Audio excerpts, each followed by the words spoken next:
During this video, we will be discussing pregnancy and human development. There is some terminology that you should know. Gestational period is the time it takes an embryo to develop, and it is approximately 280 days. A zygote is a fertilized oocyte cell of a new individual.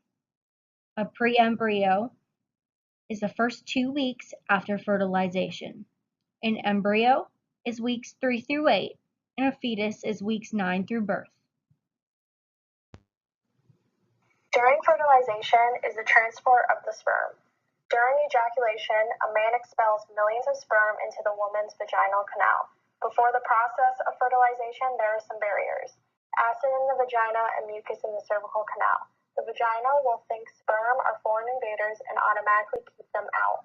Also, macrophages attack the sperm.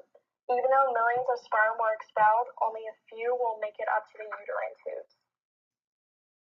After the sperm that passes the barriers, capacitation begins to happen.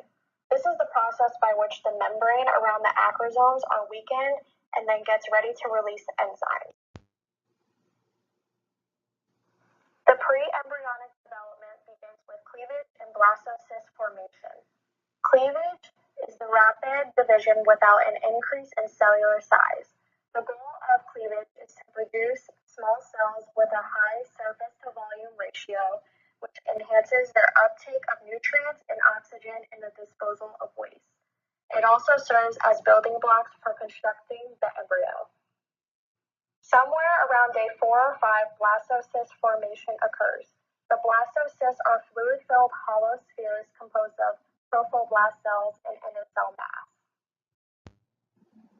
Trophoblast cells secrete HCG, which stimulates corpus luteum to keep secreting progesterone and estrogen. The trophoblast cells form choron, which continues secreting HCG. During the embryonic development, placentation occurs. This is the formation of the placenta. The cells from the original inner cell mass give rise to a larger of extraembryonic mesoderm that lines the inner surface of the trophoblast. Together, these become the choron. The choron develops choron villi, which are finger-like projections. They penetrate the uterus, and those become the blood vessels that bring nutrients to the baby. The maternal tissues form the decidua bacillus and the decidua capsularis. Functions of the placenta.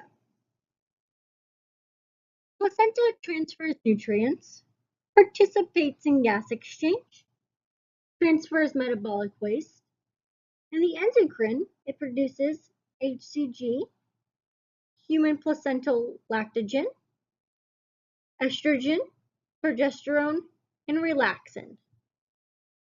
Formation and rules of the embryonic membranes.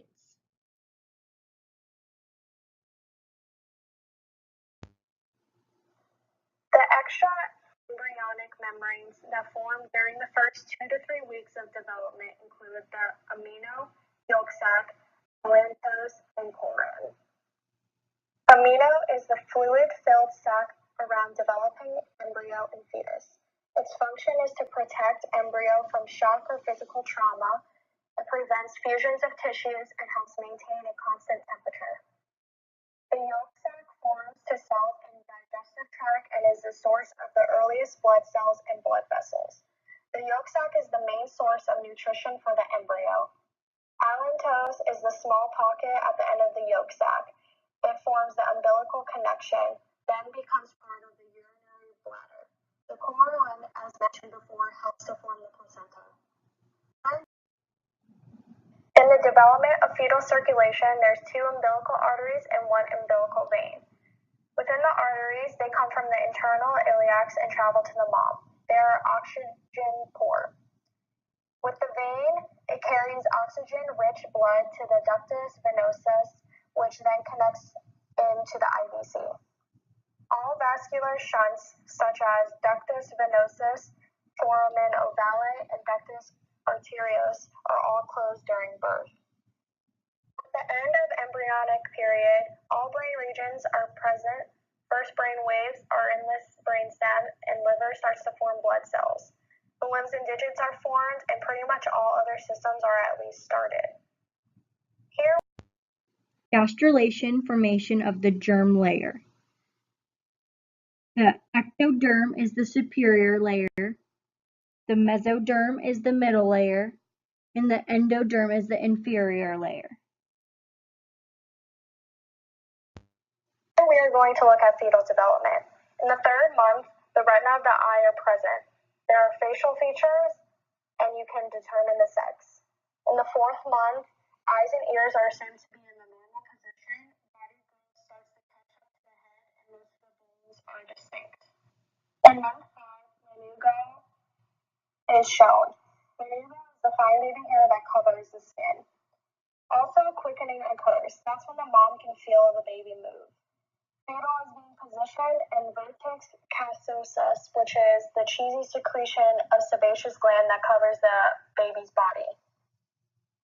During the 6th month, baby puts on weight. The 7th month, testes reach the scrotum in the males, and the 8th month, the lungs begin to mature. Month 9, the baby begins to put on more weight. Duration of pregnancy is about 38 weeks. It's from the time of ovulation to birth. There are some anatomical changes that happen to the female throughout her pregnancy. During pregnancy, the female reproductive organs become progressively vascular and engorged with blood. That leads to the vagina developing a purplish hue known as Chadwick's sign. Throughout pregnancy, there's a significant amount of uterine enlargement. The uterus ends up filling most of the pelvic cavity by 16 weeks. The rising levels of estrogen and progesterone cause the breast to enlarge and engorge with blood. The areola darken as well. As the baby is growing inside the mother, the increasing anterior bulkiness caused the woman to develop lordosis. That is an accentuated lumbar curvature.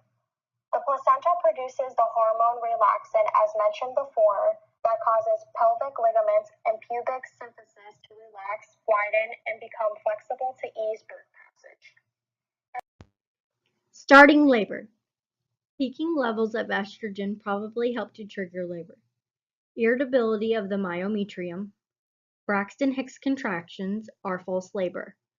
Fetus secretes oxytocin, then bind receptors on the myometrium, stimulating uterine contractions and stimulates the placenta to release uterine contractions and cervical ripening. Baby presents part engaging in pelvis, stimulates mechanoreceptors in the cervix, and then stimulates hypophysis and stimulates neurophysis. Oxytocin releases positive feedback loop and then contributes to true labor contractions. Stages of labor. Stage 1 is the dilation stage. Dilation of the cervix from 0 to 10 centimeters. It begins with onset of regulation contractions that causes progressive cervical dilation and effacement. Amniotic sac ruptures. Then it ends when cervix fully dilated. Latent phase is from 0 to 3 to 4 centimeters. Contractions strengthen and are more frequent. The active phase is from 3 to 4 to 8 centimeters. And the transition phase is from 8 to 10 centimeters. Stage 2 is the expulsive stage. Delivery of baby begins with complete dilation of cervix. Then it goes to crowning in vertex position and possible breeching. Episiotomy, and then ends with delivery of newborn. Stage 3, delivery of the placenta, begins with baby's delivery, ends with delivery of placenta, then stage 4 starts, and that is when recovering and baby bonding occurs. The lactation process. During the lactation process, hormonal control increases estrogen, progesterone, and lactogen, placenta near end of pregnancy. Then contributes to the hypothalamus releasing prolactin, releasing hormone, PRH. Adenophysis releases prolactin. Breasts make milk and start producing colostrum. Milk starts after 2 to 3 days. After placenta is gone, prolactin levels start to drop, so mechanical stimulation of nipples by suckling. Stimulation of hypothalamus to release PRH. Stimulations of adrenophyses to release prolactin. Stimulate breast. Then the letdown reflex. Suckling stimulates breast. Hypothalamus stimulates neurophyses to release oxytocin. Both breasts eject milk, so one is leaking while the other one is being suckled. Then the uterus contracts itself. Along with having a baby, there are some clinical problems. There is iron deficiency anemia, gestational diabetes, depression and anxiety, many fetal problems, risks of high blood pressure related to pregnancy, infections, miscarriage, placental previa, placental abruption, preeclampsia, and preterm labor. All these can be very devastating.